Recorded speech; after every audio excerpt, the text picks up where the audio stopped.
Taruh kira.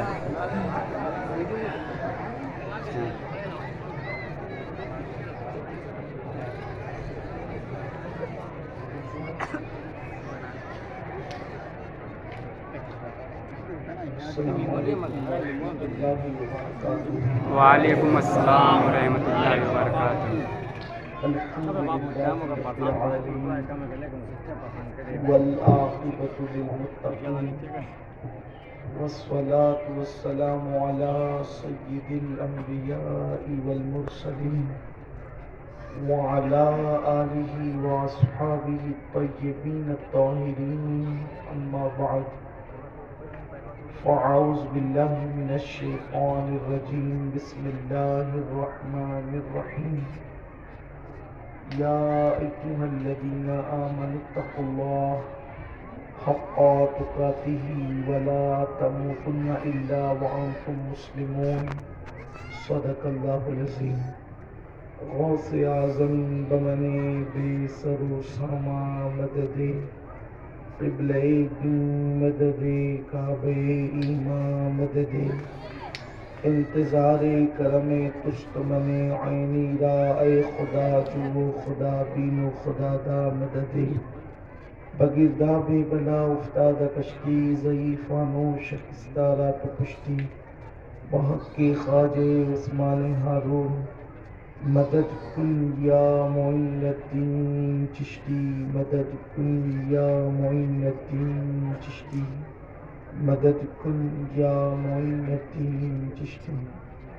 نہایتی ادب اور احترام کے ساتھ اپنے اور ساری کائنات کی مرکز عقیدت انیس بے کساں چارہ ساز درد منداں، ہم غریبوں کی غم گسار، ہم فقیروں کی ثروت، شہر یار ارم تاجدار حرم نوبہار شفاعت، شب اسرا کی دولہا نوشہ بزم جنت، دانائے سبل مولائے کل ختم الرسل، خسرو خوباں سیاح لامکاں وجہ کل فکاں، در اللہ المکنون سر اللہ المخزون، عالم ما کان و ما یکون، آب و گل انبیاء جان و دل اصفیاء، مطلع ہر سعادت مقطع ہر سیادت، خلاصہ کائنات فخر موجودات، حضور احمد مجتبی محمد مصطفیٰ ارواح نافدہ صلی اللہ تعالی علیہ وآلہ وصحبہ وبارک وسلم کی بارگاہ بے کس پناہ میں جس طریقے سے پڑھاؤں بلند آواز سے میرے ساتھ مل کر پڑھیں.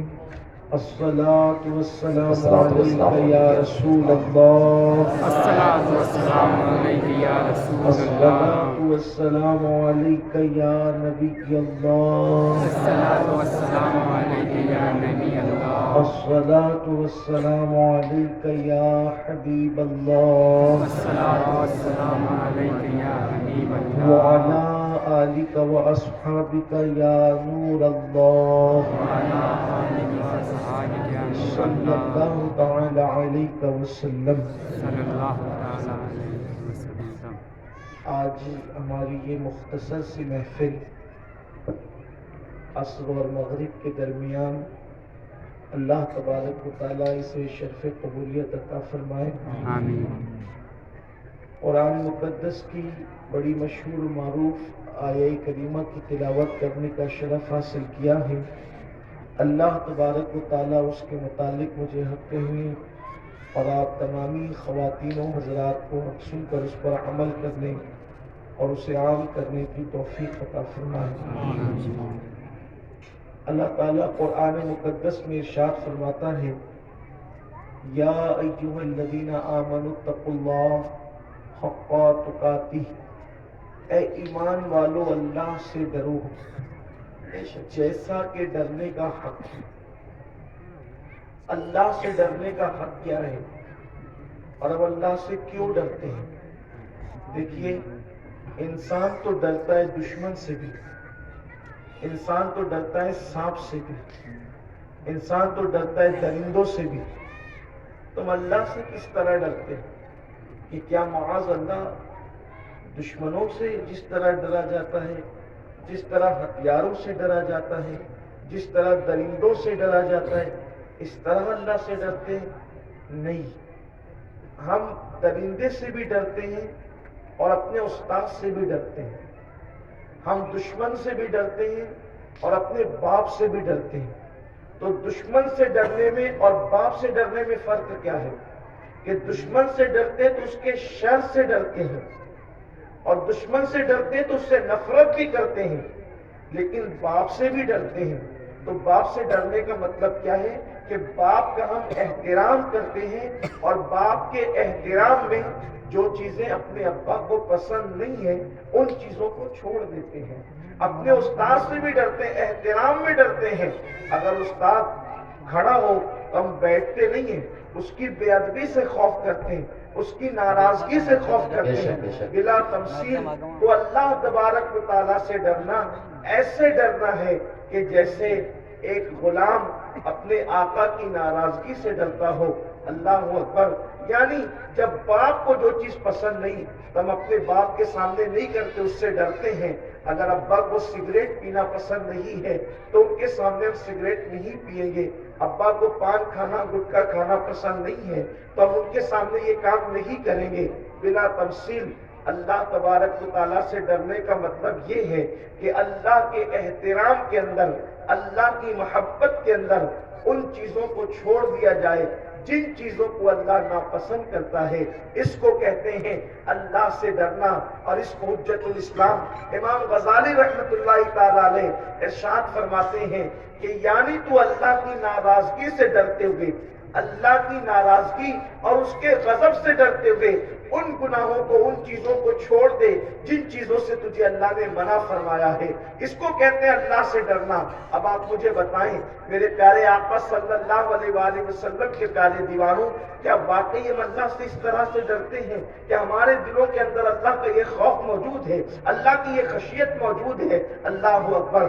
یاد رکھیں، گنہگار اللہ سے نہیں ڈرتے، بلکہ جو جتنا نیک اور پرہیزگار ہوتا ہے اتنا زیادہ وہ اللہ سے ڈرتا ہے۔ بے شک بے شک، سبحان اللہ سبحان اللہ۔ حضرت عائشہ صدیقہ رضی اللہ تعالی عنہا ارشاد فرماتی ہیں کہ جس وقت اللہ کے حبیب صلی اللہ علیہ وآلہ وسلم نماز پڑھا رہے ہوتے تھے تو آقا کریم صلی اللہ علیہ وآلہ وسلم کے دل کی دھڑکن کی آواز، حضور علیہ الصلوۃ والتسلیم جب نماز پڑھا رہے ہوتے یا نماز پڑھ رہے ہوتے تو اللہ کے حبیب علیہ السلام کے سینے سے ایسی آواز سنتے، جب ہانڈی پک جاتی ہے تو پکنے کے بعد جیسے کھٹ کھٹ کی آواز آتی ہے، اس طریقے سے اللہ کے حبیب صلی اللہ علیہ وآلہ وسلم کے سینے سے ہم آواز سنتے تھے۔ ایک دن میں نے اللہ کے حبیب صلی اللہ علیہ وآلہ وسلم سے عرض کیا کہ یا رسول اللہ صلی اللہ علیہ وآلہ وسلم، میرے ماں باپ آپ پر قربان، آقا جب آپ نماز پڑھ رہے ہوتے ہیں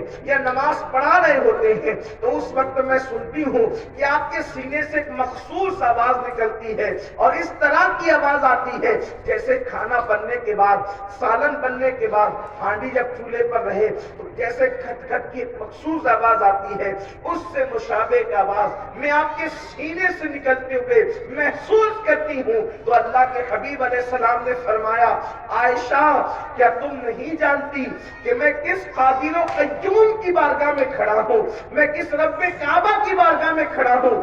اللہ کے خوف اور اس کی خشیت کی وجہ سے میرے سینے سے آواز نکلتی ہے۔ آپ مجھے بتائیں میرے آقا صلی اللہ علیہ وآلہ وسلم کے دیوانوں، آج مسلم امہ جو ذلت اور رسوائی کے دلدل میں پھنستی چلی جا رہی ہے، پوری دنیا کے اندر جو ذلتوں کا ماحول ہے، جو تباہیوں کا ماحول ہے، جو بربادیوں کا ماحول ہے، اس کی سب سے بڑی وجہ یہ ہے کہ جو رب سے نہیں ڈرتا وہ دنیا کے اندر رسوا ہوتا ہے، وہ ذلیل ہوتا ہے، اور جو رب سے ڈرتا ہے وہ دنیا میں بھی عزت پاتا ہے اور وہ آخرت میں بھی عزت پاتا ہے۔ آج مسلم امہ اللہ سے اس طرح نہیں ڈرتی جیسے ڈرنے کا حق ہے، اسی لیے نت نئے انداز سے الگ الگ گناہوں کے اندر میری قوم مبتلا ہوتی جا رہی ہے۔ بہت سارے گناہ ہیں، بہت سارے جرائم ہیں، اللہ اکبر، جس میں ہم مبتلا ہیں۔ مثال کے طور پر آج مسلم امہ کے اندر جو ہے وہ کسی نہ کسی طور پر نشے کو جو ہے مسلم امہ اور مسلم بستیوں کے اندر نشے کو سستا کر کے اور آسان کر کے اور فیشن کے نام پر، بالخصوص فلموں کے ذریعے سے، سیریلوں کے ذریعے سے نشے کو عام کیا جا رہا ہے۔ یاد رکھیے گا یہ نشہ جو ہے، اللہ اکبر، کسی قوم کو تلواریں، نیزے، بھالے اتنا تباہ اور برباد نہیں کرتے جتنا نشہ اور شباب انسان کو تباہ اور برباد کرتا ہے۔ یہ نشہ کرنے والوں سے متعلق اللہ کے حبیب صلی اللہ علیہ وآلہ وسلم ارشاد فرماتے ہیں، کتنی دردناک بات ہے۔ آپ لوگ تو نشہ نہیں کرتے ہیں، لیکن آپ کے ذریعے سے اس طبقے تک اللہ میری بات پہنچائے کہ کتنا دردناک معاملہ ہے، کتنی دردناک بات ہے کہ لوگ جو ہے وہ نشے کی طرف مائل ہوتے ہیں، اور اس کا انجام کیا ہے۔ اللہ کے حبیب غیب دا نبی صلی اللہ علیہ وآلہ وسلم فرماتے ہیں کہ قیامت کے دن جب نشہ کرنے والے اپنی قبروں سے اٹھیں گے تو ان کے گلے کے اندر وہ چیزیں لٹکی ہوگی جن سے وہ نشہ کرتے تھے۔ یوں سمجھ لے جیسے اگر وہ شراب سے نشہ کرتے تھے تو شراب کی بوتل ان کے گلے میں لٹکی ہوگی، اور جس چیز سے وہ شراب پیتے تھے، جیسے کوئی کٹورا ہو، کوئی جام ہو، کوئی پیالہ ہو، تو وہ ان کے ہاتھ میں ہوگا، اور ان کے چہرے سیاہ ہوں گے، کالے ہوں گے، اور ایک حدیث پاک میں آتا ہے یا تو سور کی طرح ہوں گے یا تو بندر کی طرح ہوں گے، اور ان کی آنکھوں سے خون ٹپک رہا ہوگا، وہ خون کے آنسو روتے ہوئے میدان محشر میں آ رہے ہوں گے، اور یہاں تک کہ ان کے جسم پر سانپ اور بچھو چمٹے ہوئے ہوں گے، اور اللہ اکبر، ان کے منہ سے پاخانہ بہ رہا ہوگا، ان کے منہ سے غلاظت نکل رہی ہوگی، ان کے منہ سے میلا نکل رہا ہوگا، وہ پاخانے کی الٹیاں کرتے ہوئے نکل آ رہے ہوں گے، اور اس کے بعد یہ کہاں جا رہا ہوگا، لوگوں دیکھو یہ وہ لوگ ہیں جو دنیا کے اندر نشہ کیا کرتے تھے۔ آج ہمارے نوجوان نشے کو فیشن سمجھ کر اس کی طرف بڑھ رہے ہیں۔ دوسرا گناہ، جان بوجھ کر اللہ کے رسول صلی اللہ علیہ وآلہ وسلم کی سنتوں کو ترک کیا جا رہا ہے، اور سنتوں کو ترک کر کے اس کے مقابلے میں بدعت کو رواج دیا جا رہا ہے۔ بدعتیں ہمارے سماج کے اندر ہر دن جنم لے رہی ہے۔ بدعت کیا ہے، بدعت کسے کہتے ہیں، اس پر بہت باتیں کی جاتی ہے، لیکن ایک جملہ اگر علماء ہمارے یہاں موجود ہے تو میں اپنی اصلاح کے طور پر ان کو بتانا چاہتا ہوں، اگر وہ مجھ سے غلطی ہوگی تو میری اصلاح کریں گے۔ بدعت کی مختصر اور جامع تعریف یہ ہے کہ حضور اکرم صلی اللہ علیہ وآلہ وسلم کی کسی سنت کو ختم کرنے کے لیے، کسی سنت کو مٹانے کے لیے کوئی نیا کام سنت کے مقابلے میں ایجاد کیا جائے، اس کو کہتے ہیں بدعت۔ سنت کو ختم کرنے کے لیے سنت کے مقابلے میں کوئی نیا کام ایجاد ہو، اس کو بدعت کہیں گے۔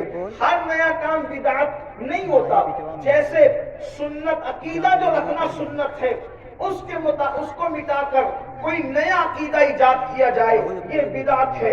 کوئی کام سنت ہے، اس کو ختم کر کے کوئی نیا کام شروع کیا جائے، اس کو بدعت کہیں گے، اور ہر وہ بدعت انسان کو جو ہے وہ جہنم کے اندر لے جائے گی۔ یہ مختصر اور جامع تعریف بدعت کی ہے کہ سنت کے مقابلے میں کوئی نیا کام شروع کرنا، اس کو بدعت کہتے ہیں۔ یہ گمراہی ہے، اور یہ گمراہی جہنم میں لے جانے والی ہے۔ اب آپ دیکھیں کتنی بدعات اور خرافات ایجاد ہو رہی ہے۔ مثال کے طور پر داڑھی رکھنا یہ سنت ہے، تواتر کے ساتھ یہ بات ثابت ہے کہ یہ سنت ہے۔ داڑھی مڈانا یہ بدعت ہے۔ افسوس کی بات یہ ہے لوگ میلاد کو بدعت کہہ کے اس کا رد تو کرتے ہیں، لیکن لوگ داڑھی مڈانے کو بدعت کہہ کے اس کا رد کیوں نہیں کرتے؟ اسی طریقے سے اللہ اکبر، لوگ انگوٹھا چومنے کو بدعت تو کہتے ہیں، لیکن لوگ گانا سننے کو بدعت کیوں نہیں کہتے؟ اس لیے کہ رسول اللہ کے دور میں تو نعت سنی جاتی تھی، اور حضور علیہ السلام کا نعت سننا حسان بن ثابت سے یہ بالکل ثابت ہے، اور سیاہ ستہ کی روایتوں سے ثابت ہے، بلکہ اس شوق کے ساتھ اللہ کے رسول نعت سنا کرتے تھے۔ تھے کہ جب حسان نعت لکھ کر لاتے تھے تو اللہ کے رسول جو ہے ممبر لگا کر کے حسان کو ممبر پہ کھڑا کرتے تھے اور خود زمین پہ بیٹھ کر کے نعت سنا کرتے تھے. تو نعرہ تکبیر. نعت سنت ہے. اب اس کو مٹانے کے لیے گانا ایجاد ہوا ہے تو یہ گانا بدعت ہے.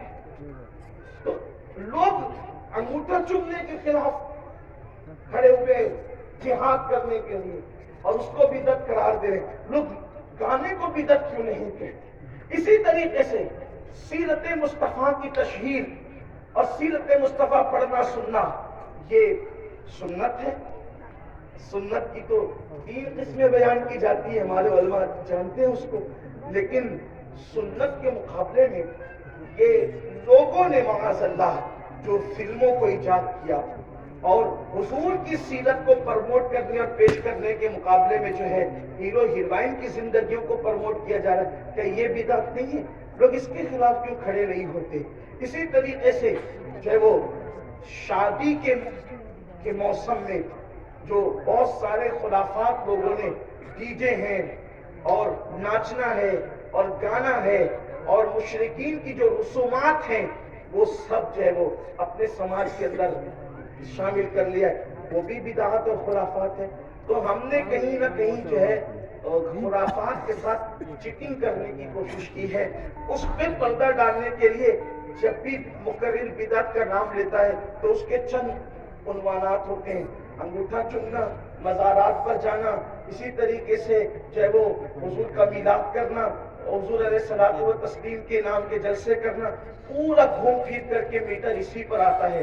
حالانکہ جسے لوگ بدعت کہتے ہیں وہ بدعت کے زمرے میں شامل ہی نہیں ہوتا. جیسے قبروں پر جانا بدعت کیسے ہو سکتا ہے جبکہ اللہ کے رسول علیہ السلام کی صریح حدیث پاک موجود ہے کہ میں نے تمہیں قبروں پر جانے سے پہلے منع کیا تھا لیکن اب میں تمہیں اس پر جانے کی اجازت دیتا ہوں، اس لیے کہ قبروں پر جانے سے تمہیں اپنی موت یاد آتی ہے، تمہیں اپنی آخرت یاد آتی ہے. صراحت کے ساتھ روایت موجود ہے. پھر اس کے بعد حضور اکرم صلی اللہ علیہ وآلہ وسلم کا سب سے پہلا سفر، حضور کی زندگی میں سب سے پہلا سفر 6 سال کی عمر میں ہوا اور وہ 6 سال کی عمر میں جو پہلا سفر ہوا ہے وہ حضور اکرم صلی اللہ علیہ وسلم اپنی امی کے ساتھ اپنے والد بزرگوار کے مزار مقدس پر تشریف لے گئے تھے. حضور کی زندگی کا پہلا سفر اس لیے ہے. آپ سیرت ابن ہشام اٹھا کر کے دیکھیں، بعض سیرت نگاروں نے یہ بھی کہا کہ حضور کی امی جان مدینہ منورہ میں ان کے والد کے ننیال والوں سے حضور کو ملانے لے گئی تھی. آپ تھوڑا سا عقل سے کام لیجئے. والد کے ننیال والوں سے حضور کی والدہ، یہ حضور کے ننیال والے نہیں، حضور کے والد کے ننیال والے. اتنے دور کے رشتوں سے کبھی 6 سال کے بچوں کو بھی ملانے کے لیے لے جایا جاتا ہے. ابن ہشام کہتے ہیں کہ اللہ اکبر، حضور اکرم صلی اللہ علیہ وسلم کی والدہ 6 سال کی عمر میں حضور کو مکے سے مدینہ منورہ لے گئی جہاں حضور علیہ السلام کا مزار مبارک موجود تھا. حضور علیہ السلام کے والد کا مزار مبارک موجود تھا اور اب ان کی امی نے کہا کہ بیٹا تم نے اپنے والد کو تو نہیں دیکھا، کم سے کم چل کے اپنے والد کی قبر دیکھو.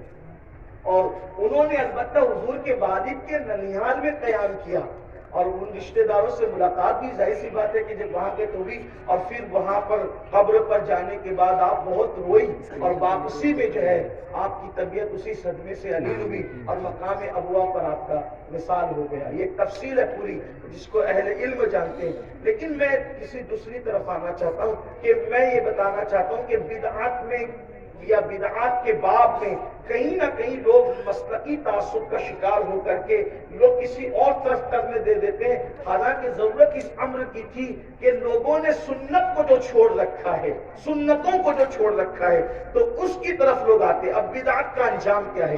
میں نے بتایا داڑھی منڈانا بدعت ہے. حضور علیہ السلام نے جس طریقے سے شادی کرنے کا حکم دیا اس کے خلاف ہٹ کر کے آپ دیکھیں، میں شادی کے موقع پہ دیکھتا ہوں کہ جو بہت دیندار لوگ کہلاتے ہیں وہ بھی سنتوں کا لحاظ نہیں کرتے. جیسے مثال کے طور پر ایک رواج ہے لوگوں کے درمیان کہ جہیز، آپ کیا کیا ہے مجھے نہیں پتا لیکن ایک جنرل بات کر، جہیز مانگتے ہیں، مطالبہ کرتے ہیں، نہیں ملتا ہے تو پوری زندگی تانا دیتے رہتے ہیں. یہ بھی لوگوں کے ہاتھ مزاج ہے. بلکہ ابھی گجرات میں حال ہی میں ایک بچی کی کلپ چل رہی ہے، رلا دینے والی کلپ ہے.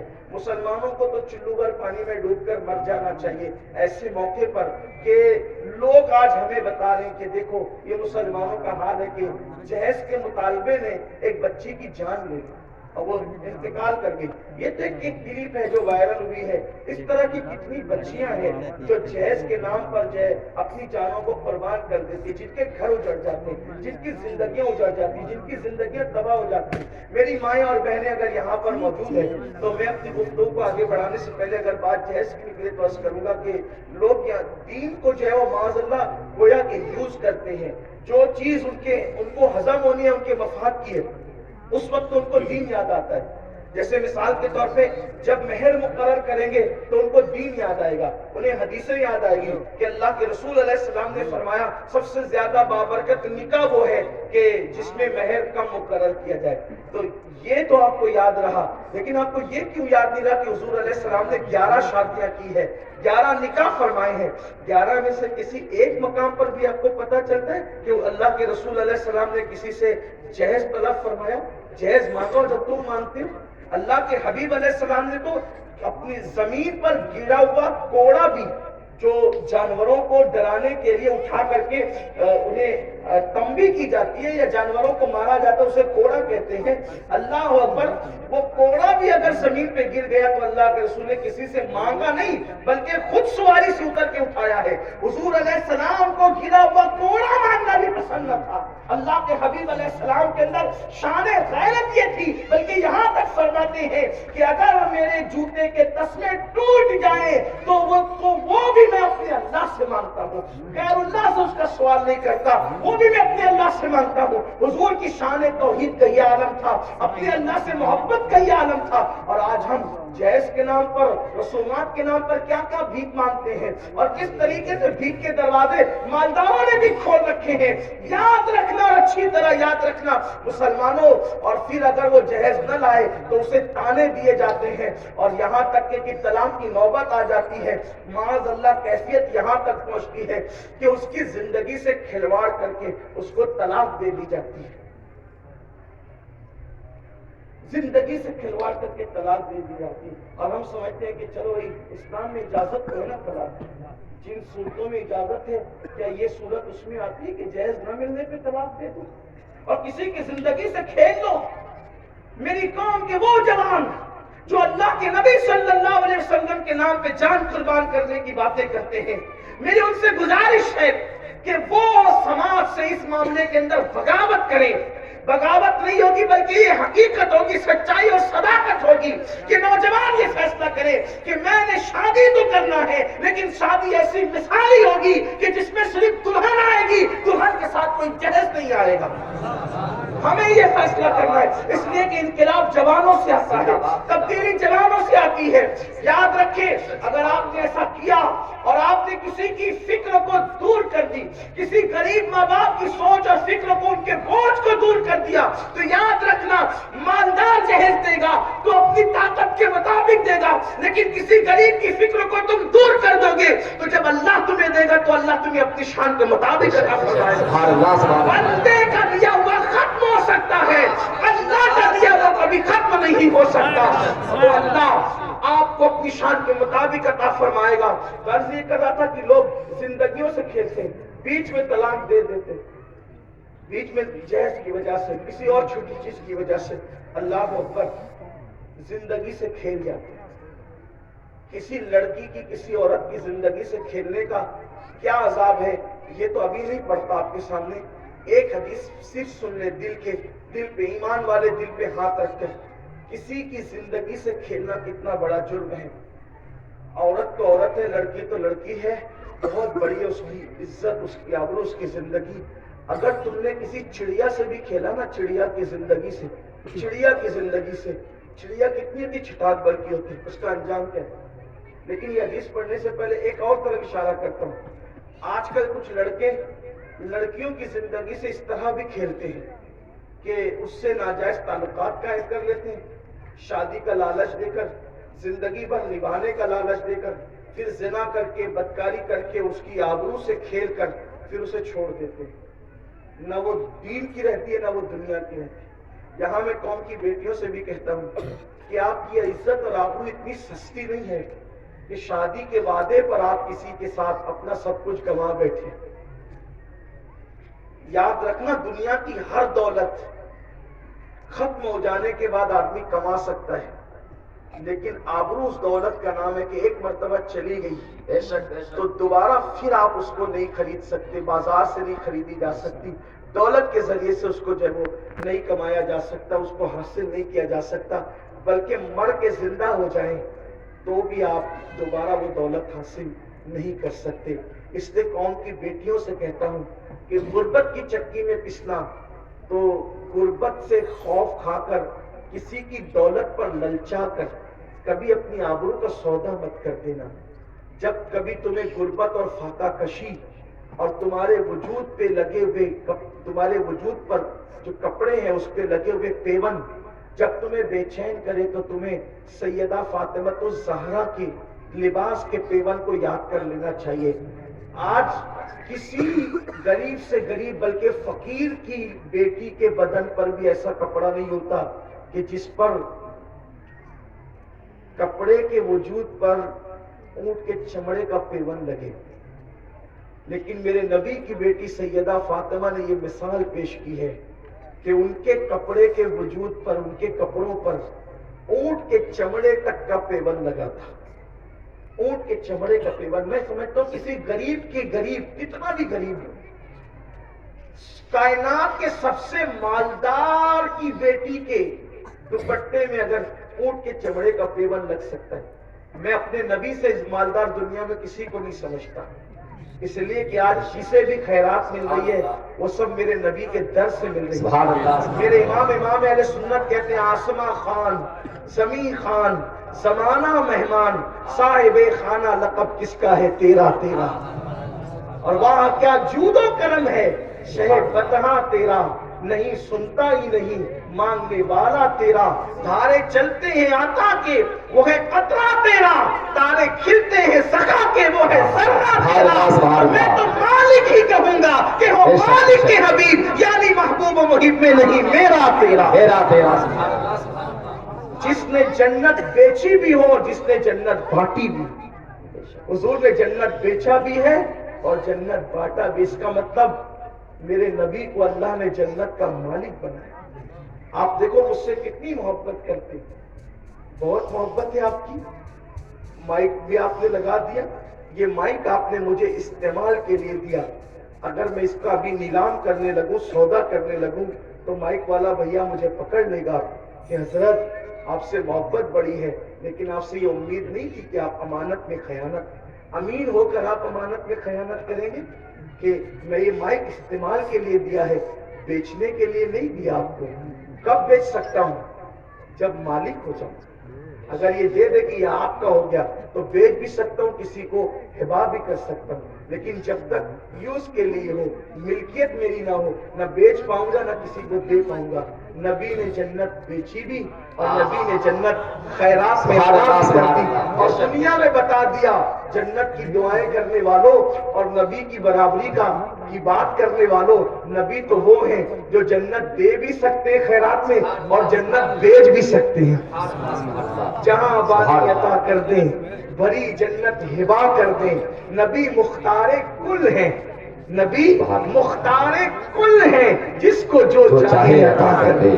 نبی مختار کل ہیں، جس کو جو چاہے عطا کر دیں، اور جہاں میں ان کی چلتی ہے وہ دم میں کیا سے کیا کر دیں، وہ جب چاہیں جسے چاہیں اسے فرما روا کر دیں، وہ جب چاہیں جسے چاہیں اسے فرما روا کر دے، اور ہوا میں اڑنے والے یوں نہ اترائیں ندا کر دیں، ہوا میں اڑنے والے یوں نہ اترائیں ندا کر دیں، وہ جب چاہیں جسے چاہیں اسے فرما روا کر دے، اور جہاں میں ان کی چلتی ہے وہ دم میں کیا سے کیا کر دے، زمین کو آسماں کر دے، سلیہ کو سرا کر دے، زمین کو آسماں کر دے، سلیہ کو سرا کر دے۔ تو بات دور نکل کے میں یہ عرض کر رہا تھا کہ نوجوان لڑکے اس طرح سے لڑکیوں کے ساتھ ان کی زندگی کے ساتھ کھیل کے چھوڑ دیتے۔ یہ فلموں کا